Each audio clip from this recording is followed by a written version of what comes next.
Thrissur medical കോളേജിലെ എല്ലാ സജ്ജീകരണങ്ങളും ക്രമീകരിച്ചിട്ടുണ്ട്. ഇവിടുത്തെ ഡോക്ടേഴ്സ് ടീമിനായിട്ട് സംസാരിച്ചു. ഒരു 56 പേര് അടങ്ങുന്ന 56 ഡോക്ടേഴ്സിൻ്റെ ഒരു സർജിക്കൽ ടീം തന്നെ ഇവിടെ ഉണ്ടെന്നാണ് നമുക്ക് മനസ്സിലാക്കാൻ സാധിച്ചത്. ഒരേ ഒരു റിക്വസ്റ്റ് ഇവിടുത്തെ ഡോക്ടർമാരെ നമ്മളോട് വെച്ചേക്കുന്നത്, ഇന്നത്തെ രാത്രി മറ്റ് പ്രൈവറ്റ് ആശുപത്രികളിൽ നിന്നും മറ്റ് ഗവൺമെൻറ് ആശുപത്രികളിൽ നിന്നും വെൻറ്റിലേറ്ററിലേക്ക് പേഷ്യൻസിനെ കൊടുത്തു വിടരുത്, സെൻഡ് ചെയ്യരുത് എന്നുള്ളൊരു റിക്വസ്റ്റാണ് ഇവിടുത്തെ ഡോക്ടർമാർ നമ്മളോട് അഭ്യർത്ഥിച്ചിരുന്നത്. ബാക്കി എല്ലാ ക്രമീകരണങ്ങളും ഇവിടെ ചെയ്തിട്ടുണ്ട്. ഏകദേശം 5 പേര് ഓൾറെഡി അവർക്കായി മരിച്ചു. അതിൽ ബാക്കി 5 പേര്, ഓൾമോസ്റ്റ് 12 പേരുടെ മരണമാണ് സ്ഥിരീകരിച്ചിരിക്കുന്നത്. 5 പേരുടെ ബോഡിയുടെ പാർട്സാണ് കിട്ടിയിരിക്കുന്നത്. ഇനിയിപ്പോൾ വേറെ 5 പേര് വളരെ അതീവ ഗുരുതരാവസ്ഥയിൽ നിൽക്കുന്നു. അതിൽ 3 പേര് വെൻറ്റിലേറ്ററിലാണ്. ഇനി അപകട സ്ഥലത്തെ തീ ഇപ്പോഴാണ് അണച്ചിരിക്കുന്നത്. അവിടെ രക്ഷാപ്രവർത്തനങ്ങൾ നടന്നുകൊണ്ടിരിക്കുന്നു. ഇനി അവിടെ നിന്ന് തുടർന്നുകൊണ്ടിരിക്കുന്നു. അവിടെ നിന്ന് ഇനി എത്ര ആളുകളെ രക്ഷപ്പെടുത്താൻ പറ്റുമോ അല്ലെങ്കിൽ പാർട്സ് കൊണ്ടുവരാൻ പറ്റുമോ എന്നുള്ള കാര്യങ്ങൾ അവിടെ മറുഭാഗത്ത് നമ്മുടെ ഫയർഫോഴ്സും ബാക്കി എല്ലാ ക്രമീകരണവും നടക്കുന്നു. തൃശ്ശൂർ കോർപ്പറേഷൻ ഇതിനു വേണ്ട ജില്ലാ ഭരണകൂടവുമായി ഒത്ത് ഇതിനു വേണ്ട എല്ലാ സംവിധാനങ്ങളും ക്രമീകരിച്ചിട്ടുണ്ട്. വെള്ളം തൃശ്ശൂർ കോർപ്പറേഷൻ സംവിധാനം അതിനുള്ള അറേഞ്ച്മെൻറ്റ്സ് ചെയ്തു.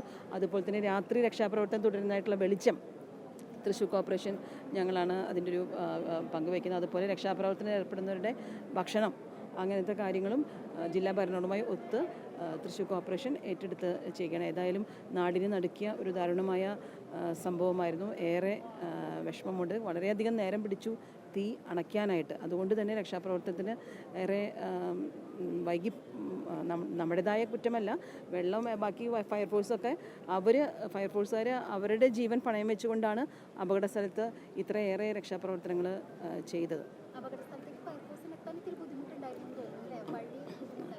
വഴി അല്പം ബുദ്ധിമുട്ടുണ്ടായിരുന്നു. എന്നിരുന്നാലും ഓസ് പൈപ്പ് ഇട്ടിട്ട് വെള്ളം അടിച്ച് ആ അപകട സ്ഥലത്ത് തീയണയ്ക്കാനുള്ള എല്ലാ ശ്രമങ്ങളും നടത്തിയിട്ടുണ്ട്. പക്ഷേ ഞങ്ങൾ DCC പ്രസിഡൻറ്റും ബാക്കിയുള്ള ജനപ്രതിനിധികളും എല്ലാവരും ഒരുമിച്ച് അവിടെ പോയി നിന്നിട്ട് പോലും തീയണയ്ക്കാൻ സാധിച്ചില്ല. ഏകദേശം ഒരു 1.5 മണിക്കൂർ തീയണയ്ക്കാൻ പ്രയാസം അനുഭവപ്പെട്ടു. ഞങ്ങൾ ചെല്ലുമ്പോഴും തീ ആളിക്കത്തുന്നുണ്ടായിരുന്നു, അതിനൊപ്പം തന്നെ വെടി പൊട്ടുന്നുണ്ടായിരുന്നു. അപ്പോൾ രക്ഷാപ്രവർത്തനത്തിന് ഇതൊക്കെ പ്രയാസങ്ങൾ അനുഭവപ്പെട്ടു എന്നുള്ളതാണ്. അതെ, അതാണ് പറയാം.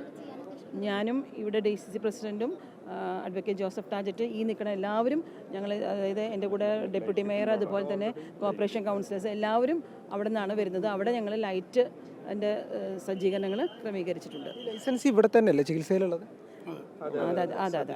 സതീഷ് എത്ര പേരുണ്ടായിരുന്നു എന്നുള്ളതിൽ എന്തെങ്കിലും കണക്ക് കിട്ടിയിരുന്നു? ഏകദേശം ഒരു 40ഓളം പേരുണ്ടായിരുന്നു എന്നുള്ള കണക്കാണ് നമുക്ക് കിട്ടുന്നത്. കാരണം ഉച്ചയ്ക്ക് ഭക്ഷണം 40 പേർക്ക് എത്തിച്ചിട്ടുണ്ട് അവിടെ. അതിന് ഏകദേശം ഒരു 5-6 പേര് പുറത്തേക്ക് വെള്ളം കുടിക്കാനായിട്ട് പുറത്തേക്ക് കടന്നിരുന്നു. അപ്പോൾ ഒരു 30-35ഓളം പേര് അതിൽ പെട്ടുപോയിട്ടുണ്ട് എന്നാണ് മനസ്സിലാക്കാൻ സാധിച്ചത്.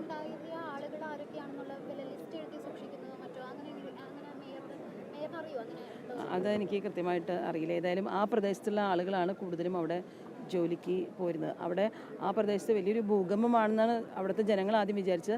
എന്നിട്ട് പറയുന്നത് ഞങ്ങൾ കടന്നുപോയ വഴികളിലെ വീടുകളിലെ ജനങ്ങളെല്ലാം പൊട്ടിച്ചിതറി വീണിരിക്കുന്ന ഒരു സ്ഥിതിവിശേഷം. അപ്പോൾ ചുറ്റുവട്ടത്തുള്ള ആളുകളാണ് ഭൂരിഭാഗം അവിടെ ജോലി ചെയ്തിരുന്നത് എന്നാണ് മനസ്സിലാക്കാൻ സാധിച്ചത്.